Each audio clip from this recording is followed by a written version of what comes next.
Jornada cuando es la 1 de la tarde en punto, que tiene que ver con que comenzó el despliegue de las Fuerzas Armadas en el norte del país. Allá está también la ministra del Interior, está encabezando esta situación. Recordemos que ahora las Fuerzas Armadas pueden colaborar en el control migratorio y también en temas de seguridad después de la aprobación de la ley de infraestructura crítica, ¿no? Que fue tan debatida en el Congreso que finalmente se aprobó, pero que considera además la zona extrema de nuestro país. Claro, esa fue la manera en la que se pudo zanjar el tema para que pudieran estar los militares en el norte con esta ley de infraestructura crítica, porque básicamente se consideró como parte de esa infraestructura crítica las fronteras de nuestro país. Ahora, dentro del rol que ellos van a sostener, tiene que ver básicamente con control de identidad y también pueden retener personas, pero para luego derivarlas hacia las policías, ya sea la PDI o carabineros. Ese es el rol que van a tener y es para eso que han estado sosteniendo una serie de capacitaciones durante este periodo para poder desarrollar esta labor. Sí, allá está Cristian de Medici que nos va a entregar más detalles al respecto. Cristian,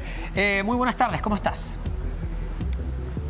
¿Cómo están? Muy buenas tardes. Ha sido un despliegue que, claro, ha captado mucha expectación, sobre todo por las diligencias que ustedes estaban adelantando, la coordinación que se está haciendo con los militares que están en las zonas fronterizas y también estableciendo lo que pueden o no pueden hacer, cuál es la labor principal que ellos van a realizar. Y de hecho también la misma ministra del Interior, Carolina Toá, ya se encuentra en terreno, de hecho cercano a las 9 de la mañana, aterrizó en la losa de Cariquima, en la comuna de Colchane, en la región de Tarapacá, y desde ese lugar la jefe de gabinete encabezará el despliegue de las Fuerzas Armadas en toda la macrozona norte en el contexto de la entrada en vigencia de esta ley que, recordemos, había sido despachada previamente, un poquito antes del receso legislativo por parte del Congreso, que establece entonces la protección de la infraestructura crítica, una ley que, recordemos, había vuelto a diversas comisiones para ser modificada, sobre todo por el sentido de las atribuciones que existía para cada uno de los operativos y del personal del ejército que va a estar en terreno controlando la identidad de aquellas personas que ingresen de forma irregular a nuestro país y en sí, obviamente, bajo un velo de debate, sobre todo por las atribuciones, por la entrada en vigencia de la toma de razón del decreto que establece esta nueva protección fronteriza, y obviamente también llegó acompañada de la ministra del Interior, del ministro subrogante de Defensa, Gabriel Gaspar, con quien va a evaluar en terreno el despliegue de los efectivos militares en los límites fronterizos de las regiones de Arica y Parinacota, de Tarapacá y también de Antofagasta. También está participando entonces el general director de Carabineros, don Ricardo Yáñez, el subjefe del Estado Mayor Conjunto, el vicealmirante Alberto Anren, entre otras autoridades, como por supuesto el alcalde de Colchane, quien sabemos ha jugado un rol fundamental en los últimos tiempos, en los últimos meses, en el debate de la situación o de la denominada crisis migratoria que ha existido en nuestro país, con nuevas medidas que se van a aplicar, obviamente, y las atribuciones que van a tener cada uno de los mismos personal militar que se encuentra en la zona. Bueno, en base a este despliegue de la macrozona norte, tenemos declaraciones al respecto por parte de algunos parlamentarios, quienes comienzan ya a hacer las primeras evaluaciones y también en tema de tiempo, de cómo se han tomado los tiempos correspondientes para trasladar a cada uno de los personal que va a estar ahí en la zona fronteriza, las evaluaciones, algunas positivas, otras no tan positivas, que se hacen de todo este proceso. Escuchemos parte de esas palabras y seguimos revisando más detalles de lo que ha ocurrido durante las últimas horas en la macrozona norte.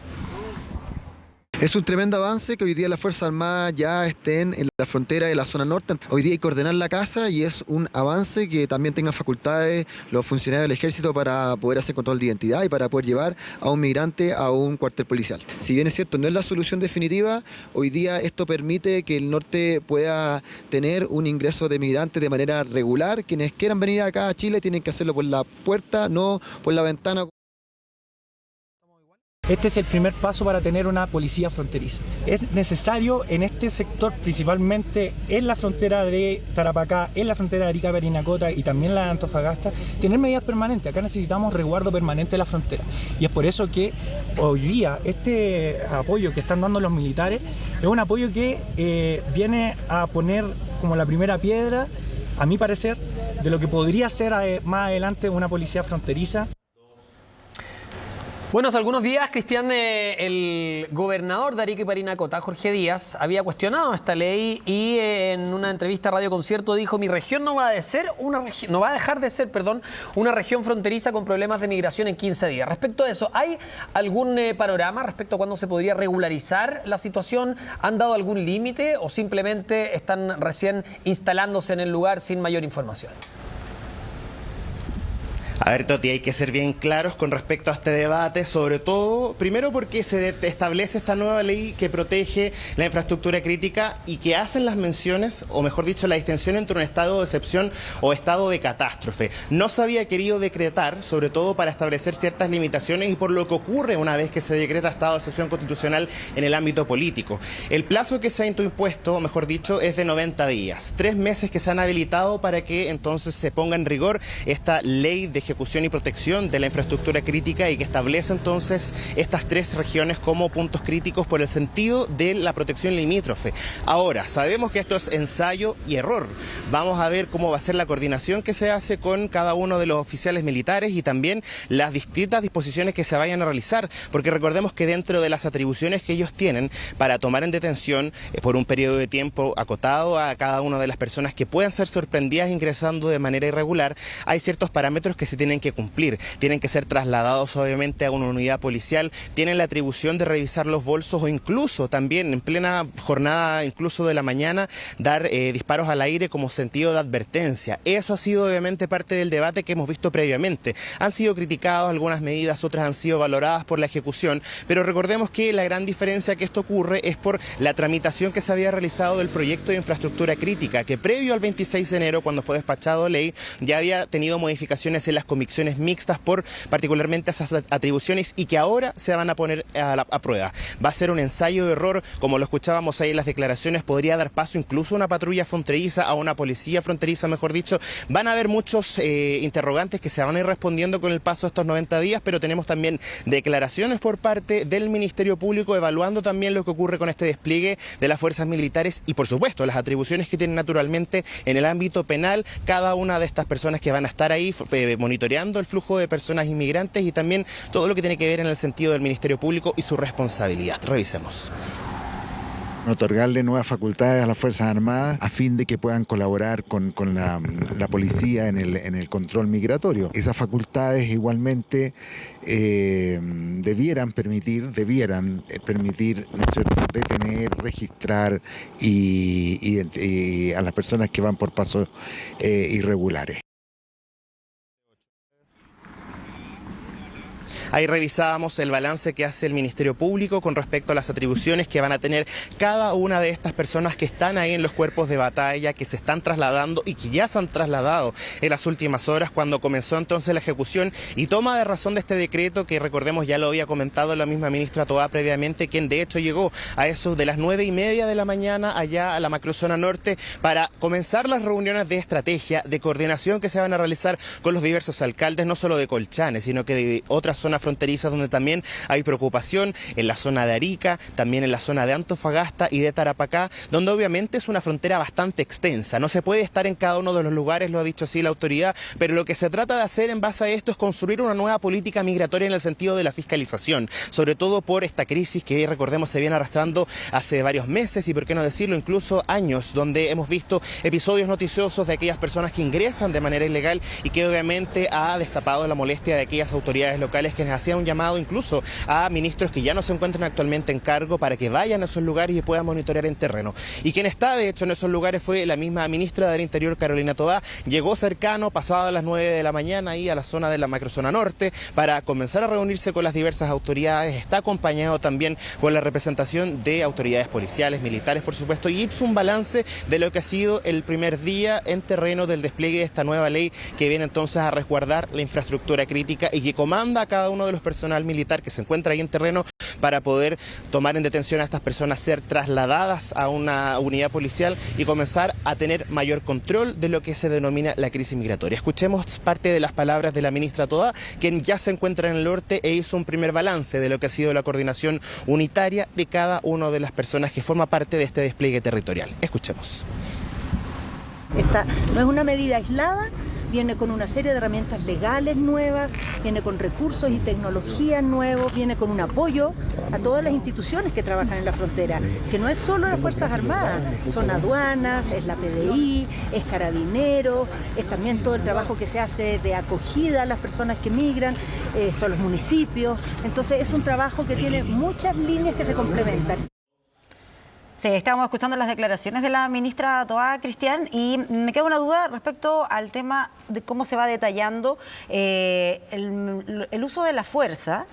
Pero para eso supone que hay una serie de pasos previos y hay unos medios disuasivos que se pueden utilizar por parte de los militares antes de llegar a esa alternativa. Entiendo que tiene que ver con el uso de gas pimienta, lacrimógeno, entre otras medidas. Se va, por así decir, Cristian, estableciendo un protocolo bien detallado, ¿no?, sobre cuáles son los pasos a seguir. Sí, se va a establecer previamente y durante la ejecución de esta medida. ¿Por qué decimos previamente? Porque, claro, estaba el uso de estos elementos disuasivos, donde incluso el mismo personal puede hacer disparos al aire de manera de advertencia. Hay un periodo de tiempo que en un inicio también había sido debate de no más de 24 horas en los cuales van a estar en detención, pero que también se va a ir perfeccionando a medida que ya comience a ejecutarse quizás los primeros balances. De manera tentativa, quizás los primeros balances puedan llegar ya con las primeras 2 semanas. Recordemos que son un periodo que se estableció de 90 días y de esos 90 días, por supuesto, la primera parte, es decir, el primer mes, va a ser vital para ir perfeccionando quizás esos protocolos que sabemos han generado críticas por algunos sectores y otros que también han sido favorecidos o han sido aplaudidos por parte de algunos parlamentarios, porque también sabemos que esto es algo que nuestro país no había ejecutado previamente, es un debate que se arrastra desde que se implementa o que se ingresa el proceso de discusión de la Ley de Infraestructura Crítica y por supuesto quien también salió a hacer su evaluación fue la misma ministra vocera de Gobierno, Camila Vallejos, quien hoy a primera hora también comenzó a realizar un balance en el sentido de gobierno, de cómo ha sido la coordinación que hacen con los ministros, la perfección de los mismos protocolos que hablábamos, Pati, sobre todo también que se van a ir puliendo en términos simples durante los próximos días y que afortunadamente nadie espera que lleguen a los momentos más difíciles, sino que las personas que estén ahí o que sean sorprendidas en flagrancia puedan acatar la instrucción del personal militar de mejor manera posible, evitando llegar a los extremos. Y por supuesto también no tenemos una bola de cristal para saber lo que va a ocurrir durante los próximos meses, pero sabemos que se está coordinando de manera conjunta la representación de las Fuerzas Armadas, la importancia que tiene también la coordinación que hagan con los alcaldes, con las mismas policías, con aquellos que son personal local, es decir, aquellos que ya han estado durante varios meses y conocen en base a su experiencia e información que puede ser vital para aquellos que quizás son trasladados desde otras unidades territoriales hacia el norte. Por eso tenemos declaraciones al respecto por parte de la ministra Vallejo. Escuchemos a continuación. Y ha sido evidente para nuestro gobierno encontrarnos con fronteras abandonadas, con infraestructura muy precaria, con poca capacidad de vigilancia y de despliegue de nuestro Estado en el norte y por lo tanto tenemos que recuperar la presencia del Estado en el norte para garantizar la seguridad de la población, para poder tener un mayor control de la migración, para que esto haya un ordenamiento claro por parte del Estado, requiere no solamente de esta iniciativa y del despliegue de las Fuerzas Armadas, sino que también de la coordinación de los distintos poderes del Estado con las autoridades, requiere evidentemente también el despliegue del presupuesto asignado por parte de este gobierno a fortalecer esas políticas en materia de migración y seguridad. Ahí revisábamos el balance de la ministra Camila Vallejos de lo que es el primer día de ejecución de la nueva ley que va a proteger la infraestructura crítica, una ley que si bien ya había sido tramitada previamente, ha sido perfeccionada a medida de que surgen nuevas voces que critican ciertos aspectos y que con justa razón se van a poner a prueba durante todos estos días. Así que por supuesto nosotros vamos a estar atentos al balance que hacen las autoridades en terreno también en la región metropolitana de lo que ha sido esta labor maratónica, ¿por qué no decirlo? Coordinar una cantidad importante de efectivos militares que van a estar patrullando y van a poner en prueba todo este protocolo que, como se los comentábamos, a ir perfeccionando probablemente, así que nosotros vamos a estar preparando un completo informe de lo que fue el primer día de la ejecución de esta ley entonces que protege la infraestructura crítica con la protección de la zona limítrofe en la denominada macrozona norte. Y vamos a estar muy atentos, Cristian, para saber cómo resulta este primer día. Sabían también que todos los ojos del país iban a estar puestos ahí, por lo mismo no solamente está la ministra del Interior, sino que además el general director de Carabineros, el subjefe del Estado Mayor Comando Conjunto, el delegado presidencial regional, el gobernador regional, el alcalde de Conchal, solo entre otras autoridades, porque la verdad es que son muchas las autoridades que han llegado al extremo norte del país. Vamos a volver contigo si es que hay más detalles, si es que habla nuevamente la ministra, más información. Muchas gracias, Cristian. Gracias.